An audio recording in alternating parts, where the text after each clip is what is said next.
আপোনাৰ জীৱনৰ আটাইতকৈ শক্তিশালী কণ্ঠটো আনৰ নহয়, সেয়া আপোনাৰ। আপুনি নিজক যি কয়, আপুনি নিজক যি বিশ্বাস কৰায়, সেয়াই আপোনাৰ বাস্তৱতা নিৰ্মাণ কৰে। কিন্তু আমাৰ মনৰ ভিতৰত কিছু বাক্য লুকাই থাকে, যিবোৰে আমাক ধমকি ধৰে। সেই বাক্যবোৰ হৈছে, মই নোৱাৰিম, এইটো অসম্ভৱ, মানুহে হাঁহিব, এতিয়া ঠিক সময় নহয়। এই শব্দবোৰ সামান্য যেন লাগিলেও এইবোৰেই হয় সপোনৰ পথত সাজি দিয়া শিকলি। আৰু আটাইতকৈ ডাঙৰ সত্য, এই শিকলিবোৰ বান্ধিছিল আপুনি নিজেই। সেয়ে বৰ্তমান তাক খুলিব পাৰিবও আপুনি নিজেই। স্মৰণ কৰকচোন, যেতিয়া আপুনি শিশু আছিল, খোজ শিকিবলৈ কিমানবাৰ পৰি গৈছিল, কিন্তু কেতিয়াও কোৱা নাছিল, মই চেষ্টা নকৰোঁ, মই নোৱাৰোঁ। আপুনি উঠিছিল, পুনৰ আগুৱাইছিল, আকৌ উঠিছিল, যেতিয়ালৈকে খোজ থিয় হৈ নাযায়।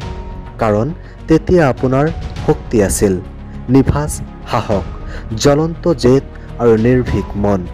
সেই শিশুটো আজিও বিলুপ্তি হোৱা নাই, কেৱল তাক ঢাকি পেলাইছে ভয়, সন্দেহ আৰু সমাজৰ মতামতে।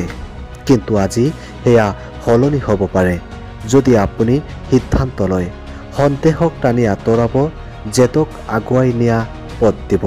জীৱনৰ ব্যৰ্থতা আপোনাৰ শিকনি, অপমান আপোনাৰ শক্তি, সংগ্ৰাম আপোনাৰ গাথাৰ ভূমিকা আৰু বাধা সেয়া কেৱল উৎকৰ্ষৰ পৰীক্ষা। যেনেকৈ উত্তপ্ত লোহাক হাতুৰিৰ আঘাতেই স্পাট বনায়, আপোনাকো সংগ্ৰামেই অজেই বনাইছে। সপোনবোৰ কেতিয়াও সৰু নহয়, বিশ্বাসহীনতাইহে সৰু কৰি দেখে। সপোন হৈছে এটা বীজ, যাৰ ভিতৰত লুকাই আছে পৰ্বত ভাঙিব পৰা শক্তি। কিন্তু বীজক গছ হ'বলৈ লাগে নিয়মিত যত্ন, ধৈৰ্য আৰু নথকা দিনতো পানী দিব পৰা অধ্যৱসায়। সপোনক সফল হ'বলৈ লাগে শ্ৰম, ধৈৰ্য, শিকনি গ্ৰহণ আৰু প্ৰতিদিন এটা সৰু জয়। ক্লিয়াৰিটি ৰাখক, সাফল্য হঠাৎ হোৱা বিস্ফোৰণ নহয়, সেয়া হৈছে নীৰৱে নিয়মিত গঢ়ি তোলা সৰু সৰু বিজয়ৰ ইতিহাস। যিসকলে আপোনাক সমালোচনা কৰে, তেওঁলোকে অধিকাংশ সময় নিজৰ সাহসৰ অভাৱ ঢাকিবলৈহে আনক ভয় দেখুৱায়। কিন্তু আপুনি তেওঁলোকৰ মতেৰে নহয়, নিজৰ বিশ্বাসেৰে আগুৱাব। কাৰণ আপোনাৰ পথ আপোনাৰ, আপোনাৰ সপোন আপোনাৰ, আপোনাৰ জয়ো আপোনাৰ। শক্তি জাগ্ৰত কৰক, মন স্থিৰ কৰক, হৃদয় সাহসী কৰক। আপুনি যি কল্পনা কৰিব পাৰে, সেয়া সৃষ্টিও কৰিব পাৰিব।